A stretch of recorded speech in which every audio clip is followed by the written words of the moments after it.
Welcome down to my 9-foot homemade oak bar. Pour yourself a cold one. You are listening to Bucs in the Basement. My name's Chris, and Craig here is the biggest Pirates fan you'll ever meet. Let's talk Pirates baseball now. Welcome to Bucs in the Basement. Now I see the changes in this town. They change, they say one thing, but then the next day it's different. They change, but they don't know what they want.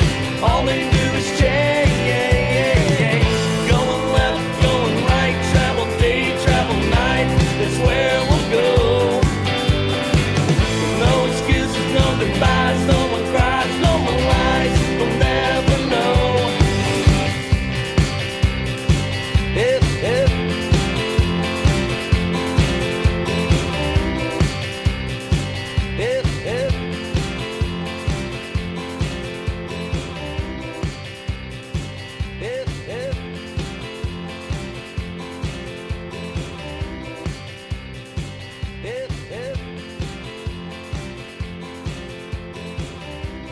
Bucs in the Basement. My name's Chris. His name's Craig. I don't know what else could be going well for Pirates fans. I don't know what else you could be looking for because you're off to a hot start. Things are falling into place. I mean, you can nitpick. You could sit there, Craig, and you could be like, well, I mean, Henry Davis only hitting 133. You could be like, Mitch Keller's putting on too many guys on base right now. Like that whip is a little bit too high. You can hem and haw about the fact that Michael A. Taylor wasn't in the lineup as many times you wanted him to be over the weekend, but the guy joined the team pretty late, and you want him for the whole season. I'm more impressed by all the little switches and levers and things that needed to go right, that needed to be pulled a certain way or pushed over here. Everything seems to have gone overall the way that it needed to go for Ben Cherington's plan to get off on the right foot to start off this season. And when you see a guy like Connor Joe hitting 324 with a 985 OPS and getting 45 plate appearances to this point, and then you see him getting the same amount, if not more, plate appearances than a lot of the other guys who you might think of as more starters. The way that they're rotating guys in, the way that they're getting at bats for people, the way that it's almost like, hey, it's so-and-so's day off, or it's time to set up this way for a pitcher. Everything seems to be falling into place where everybody as a whole is performing right out of the gate, and it will not last like this all year. They are not going to win at this clip all year long. But this is how you want to start a season, right? Like, this is how you want to get out the gate, because we said this, get out the gate good. And when the reinforcements show up, you're a contender. And that's what you need to have happen to kick off the year. Yeah, people get upset about the little things like you said, Michael A. Taylor not being in the lineup. I mean, forcing Derek Shelton to come out and basically say, okay, I actually played him more than I wanted to at the beginning of the season. And we all know that Derek Shelton and Donnie Kelly sit down weeks in advance and put these lineups together. But it's like his bat was so hot, we had to get him in there. But we're going to give him days off because he had about, 8 days in our spring training. He's 30-some years old. And, we're going to give him some days off. And we have it built in now that there are enough outfielders, with Brian Reynolds, with Jack Swinski, Edward Olivares, Connor Joe playing some DH, outfield, first base. You have those types of reinforcements. You're able to give, Kutch a couple days off because he, as we mentioned last week, didn't get a lot of at-bats in spring training either because, just some nagging injuries and age. And they're giving, Brian Reynolds is getting like a DH day today. Ono Cruz getting an extra day off. Things that, Shelton is looking like this genius because like no matter what string he pulls, like different things start to work. And the same thing with like Mitch Keller. Like Mitch Keller had, a couple bad starts, stuff that we had mentioned. And he did have a better start and a more Mitch Keller-like start. But the other part that you're having to deal with, Chris, is people coming out of the woodwork, especially our, wonderful Pirates flagship station, 93.7 The Fan, coming out and going, I knew this wasn't a bargain because Keller's not a number 2. And look what he's doing in the first 2 games and stuff like that. But you should really listen to shows like ours where we say Keller is one of the 5 guys.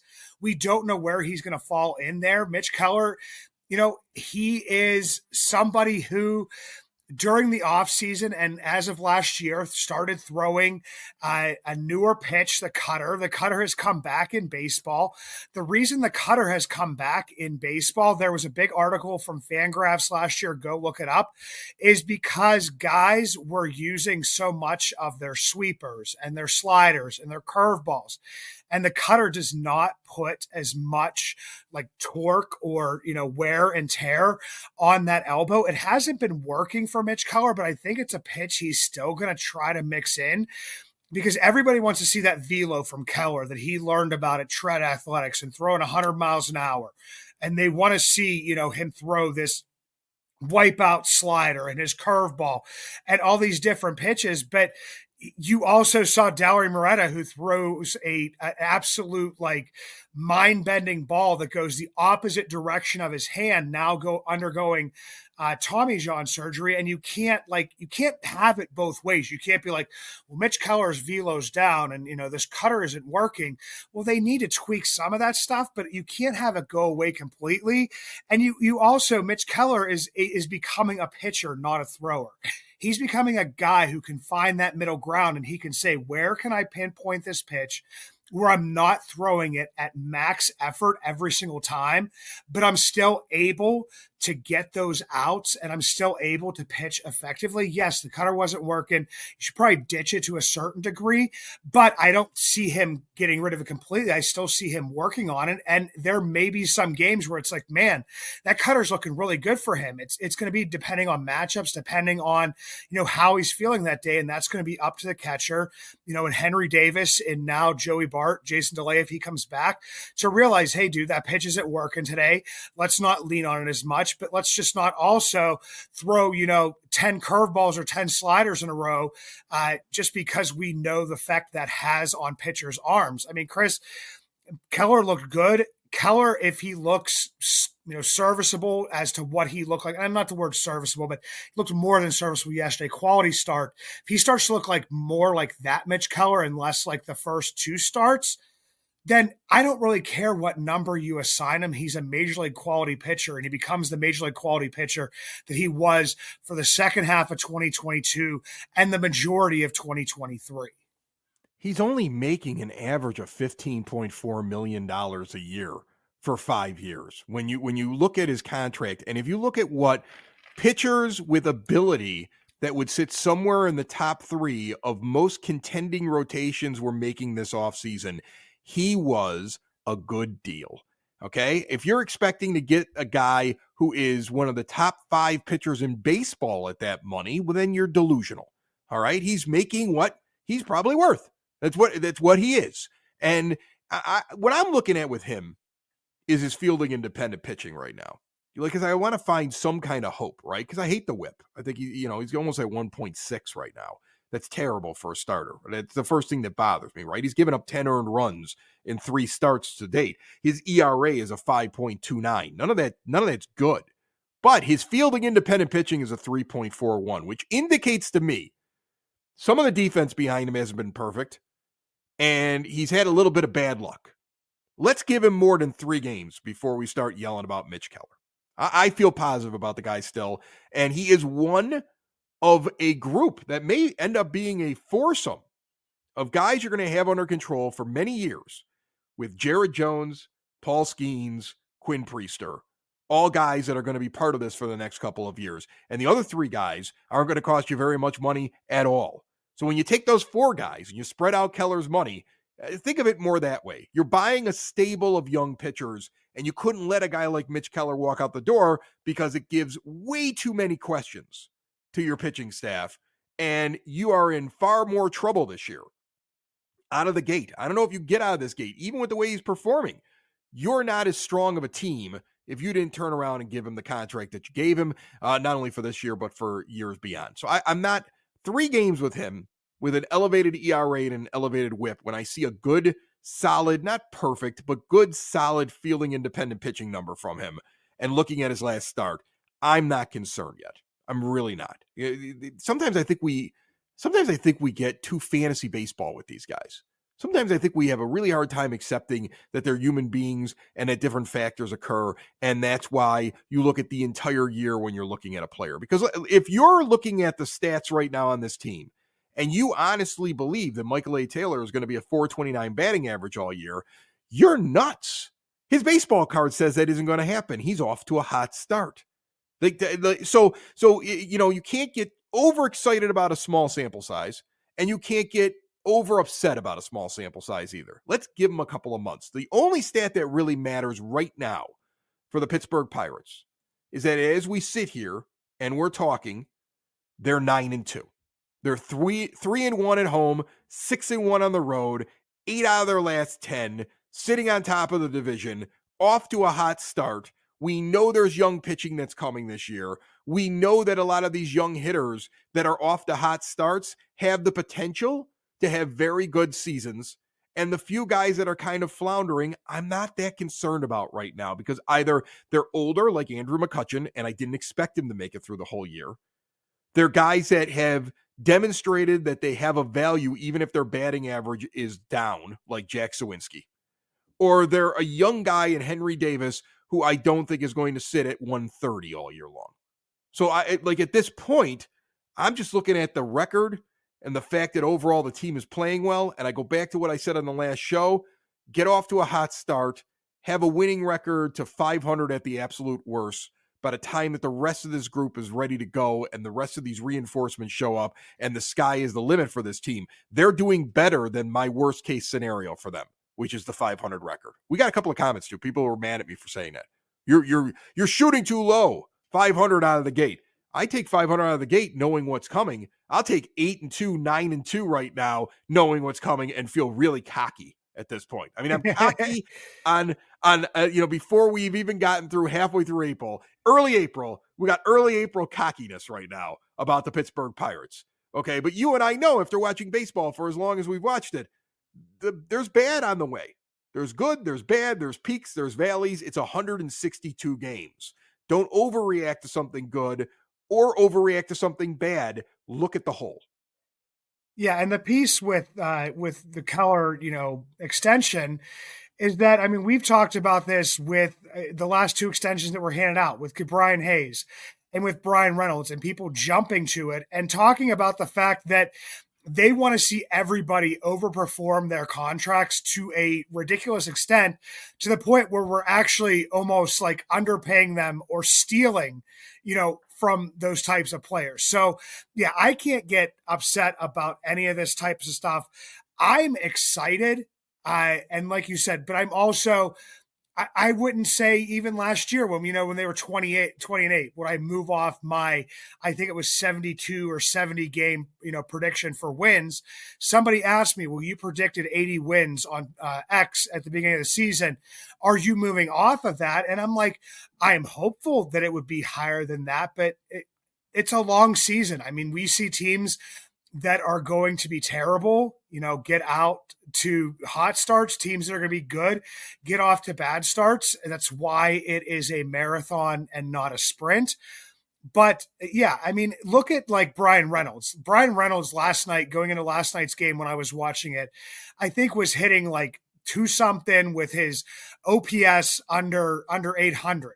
Like how quickly that can change where people's mindsets are like, okay, well, Brian Reynolds hit his, 100th home run of his career. Congratulations to Brian on that. Has a couple hits. He's hitting 250 and his OPS is over, 800 again. That's why when it's like, I look at stuff, I'm just like, okay, let me see their first 100 plate appearances. Yeah. Them get me to 250. Then get me to 300, and start looking at when it becomes a pattern and what type of player they are going to become, instead of looking at like 25 to 50 plate appearances and saying, this is what this guy is going to be for the season. It just really doesn't make any sense to me. I mean, Jared Triolo, anytime that guy doesn't get a hit, they're saying like send him back down to the minors, but then as soon as he gets like 2 or 3 hits, his average is back up again and people are quiet. I mean, I know it is like, what have you done for me lately? But this early on in the season, it's just like, okay, how is the team performing overall? How are they reacting to the adversity of being down throughout entire games? Are they, a lot of times, like I said last week, and it rings true again this week, is if you're down by a few runs and it's towards the end of the game, before it'd be like, man, I'll watch the end of this game, but I know how this is going to turn out. Well, so far this season for the Pirates, they haven't given up. You don't know how the game is going to turn out. And it is like must see, viewing TV for Pirates fans for the entirety of the game. And it's fun. I mean, enjoy it. I've said this 100 times, and I can't believe I'm trying to tell people to enjoy, a 9-2, what could become a 10-2 start after their game against the Tigers today, and telling people to enjoy that. But oh my God, if you're not enjoying that, like, I don't know, just wait around and then like jump on all of us when they're back down to 500 again. I don't know. Here's the thing. Don't get yourself too hung up on the individual stats too. Like, there is no such team in baseball where everybody's hitting 275 or higher. Where like everybody in the middle of the order is hitting 300, where everybody's clicking at the exact same time. You find a team like that team is up by 20 games. That team is a juggernaut. That team is something that like other teams are just sitting around saying, I don't even know why we're playing. I go back to, I just actually watched it the other night. I don't know why. I don't know how I landed on it, but I was watching Bull Durham. And remember when Kevin Costner's character, Crash Davis, is explaining the difference between a 250 hitter and a 300 hitter. It's like one extra hit a week. That's it. One little snort, one little dribbler, one little seeing eye single. And that's the difference between a guy who's hitting 250 and a guy who's hitting 300. So early on in the season, I think we need to just, with everything, we need to just sit there and say, okay, overall, are they performing as a team? Yes, they are. Do I see some guys I'd like to see play a little bit better? Sure. Do I see some guys out there playing well above their skis? You bet I do.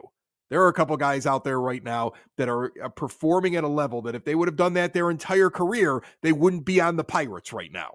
If Connor Joe was a career 324 hitter with a career 985 OPS, you wouldn't be able to afford him. He would have been Bryce Harper in the free agent market. So everybody calm down a little bit about getting too high or getting too low. Enjoy what you're seeing out there.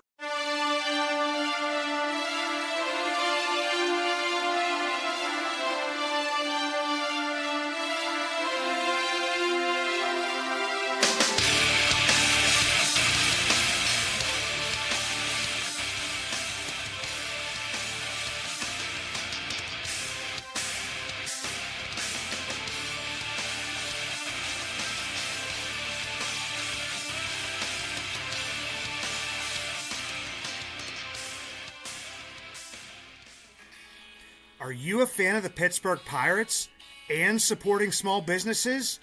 If so, Bucs in the Basement has you covered. Introducing the Bucs in the Basement VOUCH store with products from places like Split Rock Coffee. Coffee with a purpose. Established, owned, and operated by disabled veterans, sworn to protect America. Or Camp Craft Cocktails. More than cocktails. It's a mission to build longer tables where everyone is welcome. We try and vouch for these products. Bucs in the Basement, proudly brought to you by VOUCH. Visit our VOUCH store at bucsinthebasement.com or simply click on the link in the show notes. And one of the things that I think Pirates fans should enjoy as well, at least for now, I'm going to knock on the wood of the bar right here as much as possible. They should enjoy the fact that they're not caught up in all of these pitching injuries because they're everywhere, Craig. They're absolutely everywhere.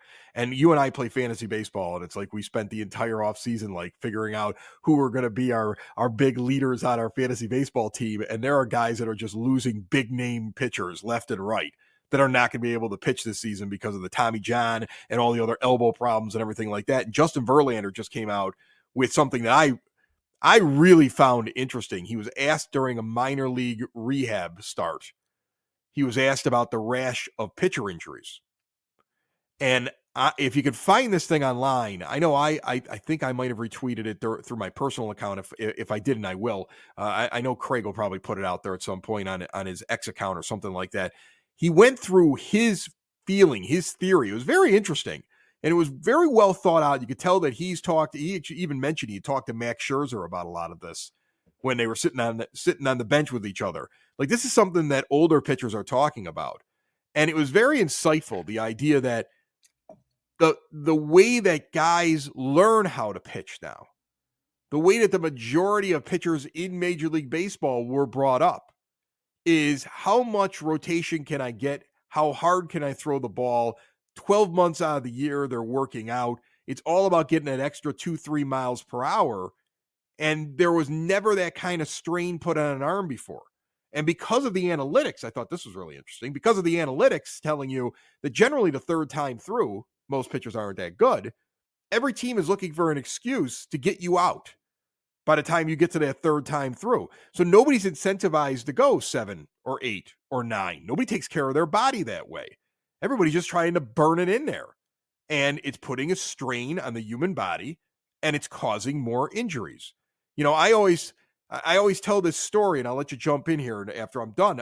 I always tell this story about this kid that I knew when I was younger. I was the same age as his older brothers, and he was a younger kid. Like, I mean, I would say I was probably at the end of high school, and he was probably only 10 or 11 years old.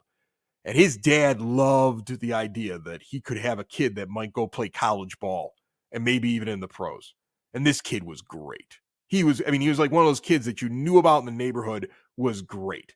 I stood in there and he threw a pitch by me where he made the laces turn into a little red dot to mock me because I couldn't figure out how to hit the thing. He could throw curveballs and screwballs and sliders, and he could pump up his arm to throw the thing by you, and he was throwing straight gas, and he was always in every tournament.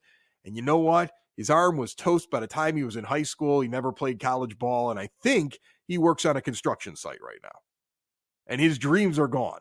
And I think and I always used to point to that as, man, we push them way too hard when they're young with all this travel ball and stuff like that. And now what we're telling pitchers is, you're going to get drafted. You're going to make it into the majors. And Verlander was saying this, you're going to get in if you can throw it really hard.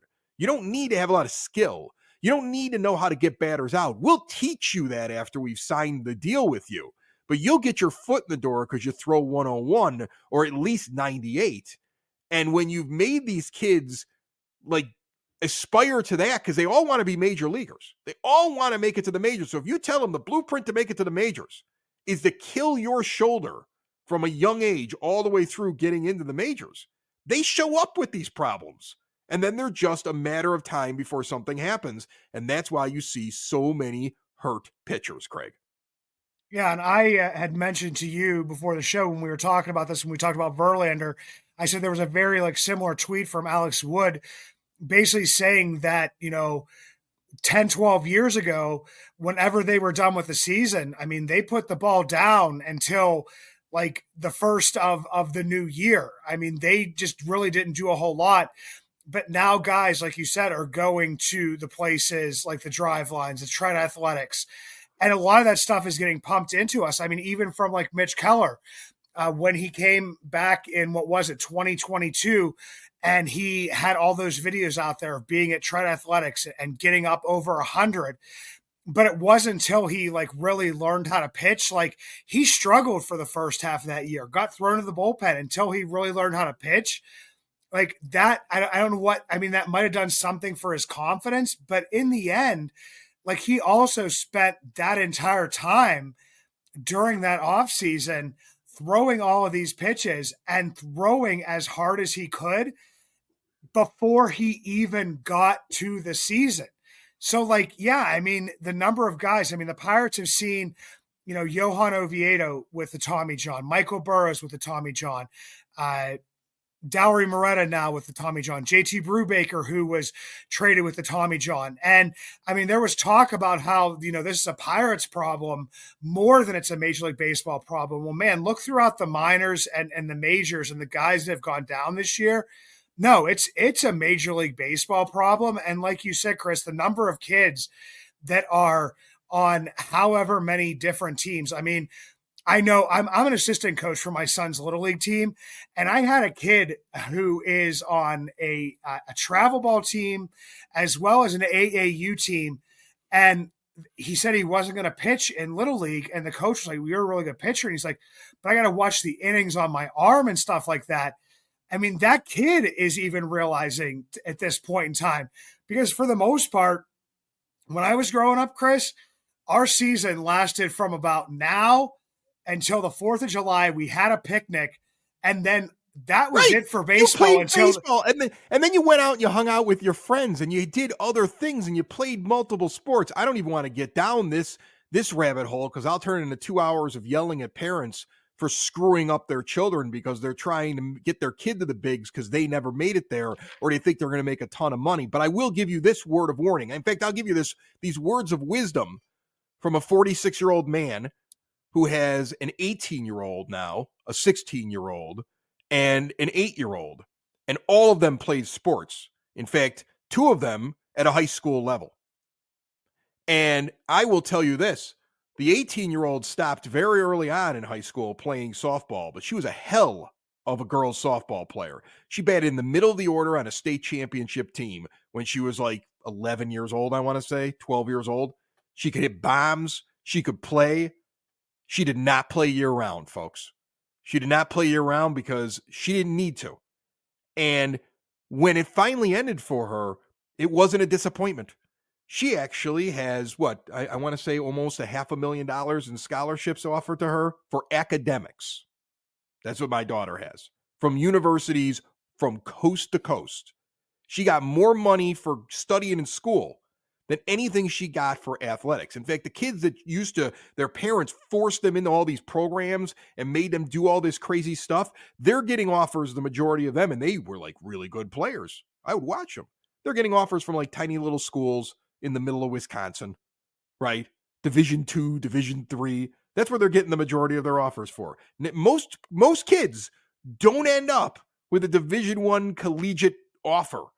But their parents will just sink so much money and time in, and you're blowing their kid's arm out trying to do it or hurting them in many other ways. I mean, they are really sucking away a lot of their social skills as well because everything is organized for them. You know, it's like, hey, what are we doing this week? Just a bunch of organized sports. And then after that, go sit in front of the television. Like, it's weird. So again, I'm going down a rabbit hole here. But my word of advice to all of you is let them play and then don't worry about the other stuff. If they have like the itch to be something bigger, they'll figure it out. But back to what is going on with these pitchers. Just imagine yourself somebody who wants to be a major leaguer. Or even let's go a step further. You're a Major League Baseball pitcher and you see the free agent money that's handed out every year. And they use you in the early going. They use you for peanuts compared to those guys when they have control over you. In fact, they play all kinds of control games where they hold you for years and years and years. And you're out there winning games, playing a sport, getting paid a pretty good amount of money, but you know they're getting you at a value. And in the off season, when you're sitting there thinking about your future and the possibility of getting those big dollars, you could take some of the money that they've given you and invest it in the programs that are going to raise your speed and make you more desirable in the free agent market so you can get paid. Now, even if somebody sat down with you, your own physician, and told you, if you do this, you're going to need Tommy John someday, wouldn't you say, I don't care, because once I get that deal signed, they're going to pay me for the 2 years I recover because I'm going to get paid eventually.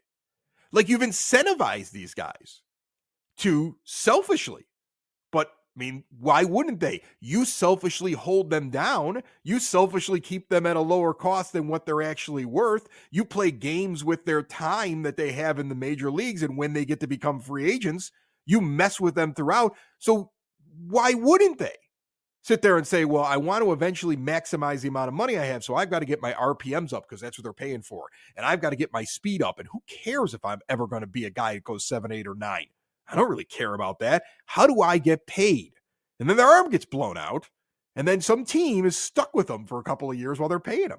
And do you think that they're bothered if it eats up a couple of years of their of control too, because they go on the IL while they're on the major league roster? It doesn't bother them at all. It's almost like they expect it. Like, at some point I'm going to go on the IL. They're going to pay me to be on the IL because I have a guaranteed deal. And I'm just going to keep doing this stuff to maximize my worth. So Major League Baseball set up a system essentially to incentivize pitchers to destroy their arms so they can make the most amount of money possible because nobody else is looking out for them except for themselves. And then everybody belly aches because they lose a member or two members of their staff every year to some sort of crazy injury with their arm. That's the way I see it, right? And it, like I said, Chris, it goes to the point of people talking about Mitch Keller's velo and it's down a little bit. And why is he throwing this cutters? And it comes on to us as well. Cause then we're just like, who cares? Throw 97, get all these sliders, get us good this year. And we don't care about your health moving forward. Like that's, well, I don't want him to get hurt now. See, that's the thing. He's locked in for 5 years, right? Yeah. So now Keller, in the back of his mind, is like, okay, in 5 years, I'm going to want to make another contract because some of these pitchers pitch till they're almost 40, right? Yeah. And so then the Pirates have to sit there and say, all right, we're going to work on these things now while we have your attention and you're not thinking about that next deal, and hopefully teach him how to be more of a pitcher than a thrower. Because otherwise, you know what will happen is the Pirates will end up being the ones that are taking care of him when he hurts himself and paying him. And then he'll be worth something when he comes walking out. He'll just get money from somebody else. And you'll be paying for nothing. So that's the way the system is set up now with these pitchers. They're told from the very beginning, this is how you get into the majors. This is how you maximize your dollars. And if you hurt yourself while you're on the major league roster, we're going to pay you and it's going to benefit you. And if you can get those dollars and walk in with your arm just kind of hanging on by a thread, now you're good. What young kid is not going to sit there and say, okay, I'll do the off-season programs? Right? Yeah, absolutely, man. It's a crazy thing. And we didn't really mean to go down this rabbit hole as much as we did, but it is, for the pitchers and the people that we have. You have Jared Jones, who's we talked about before, not an extremely large guy, throwing over 100 miles an hour, throwing a wipeout slider. And it's like, well, how many bullets are in that, UCL or in that shoulder, in that whatever, until something may happen, unfortunately. So I'm not saying it's going to, but the track records show that it's going to. Let's say that a doctor looks at him and says, you keep doing that, in 5 years, you're going to probably need surgery. And he sits there and goes, well, in 5 years, they won't have control over me. I'll have signed a big deal and my next team can pay me because I'm going to make the money now by being so good over the next 5 years that when I walk out of here or when somebody has to pay me, I'm going to make $20 million a year. And then I'll heal because I'll be able to afford the doctor. That would be if I was looked at it, I'd be like, Chris, if you keep throwing it this way, eventually you're going to need your arm reconstructed. And I'll be like, yeah, will I make it to my first big deal? Well, yeah, you'll probably make it to your first big deal. All right, cool. I get a year off. It's such man. Like this, but baseball set up this system. They did. They set up this system, and now they got to live with it until they can find a way to change the way that these pitchers think. Now I see the changes in this town. They change, they say one thing, but then